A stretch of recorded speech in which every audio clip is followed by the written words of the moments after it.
ये बड़े मजे की बात है कि जब फूल खिलता है तो आकाश की तरफ उठता है, और जब मुरझाता है, सूखता है, तो जमीन की तरफ गिर जाता है।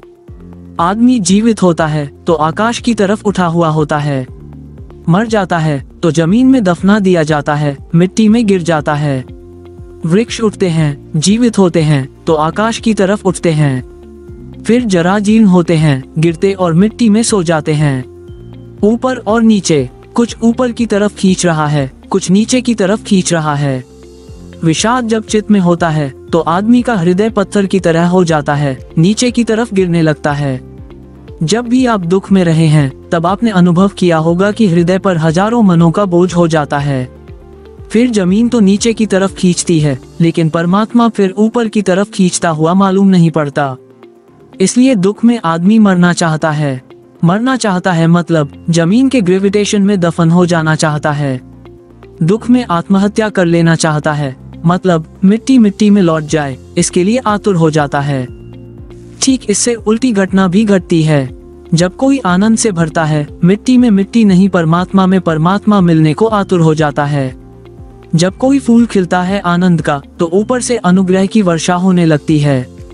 वो खिली हुई फूल की पंखुड़ियों पर अमृत बरसने लगता है प्रभु के प्रसाद का। आनंद में मन खिल जाता है फूल की तरह। इसलिए तो जिन्होंने भी अनुभव किया है परम आनंद का, वे कहेंगे कि मस्तिष्क में सहस्रदल कमल खिल जाता है। वह प्रतीक है, सिंबॉलिक है। वह केवल काव्य में प्रकट किया गया अनुभव है। मस्तिष्क के ऊपर खिल जाता है फूल हजारों पंखुड़ियों वाला। उस खिले हुए फूल में वर्षा होने लगती है अनुग्रह की। और जब कोई उतने आनंद से भरता है तो परमात्मा को धन्यवाद दे पाता है। कहना चाहिए, धन्यवाद देने के लिए परमात्मा को स्वीकार कर पाता है। अनुग्रह फिर किसके प्रति प्रकट करे?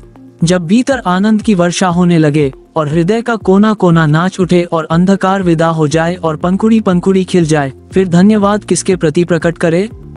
उस धन्यवाद को प्रकट करने के लिए परमात्मा को खोजना पड़ता है। आनंद से भरा चित्त आस्तिक हो जाता है, दुख से भरा चित्त नास्तिक हो जाता है। नास्तिकता ग्रेविटेशन है, जमीन की ताकत नीचे की तरफ खींचती है।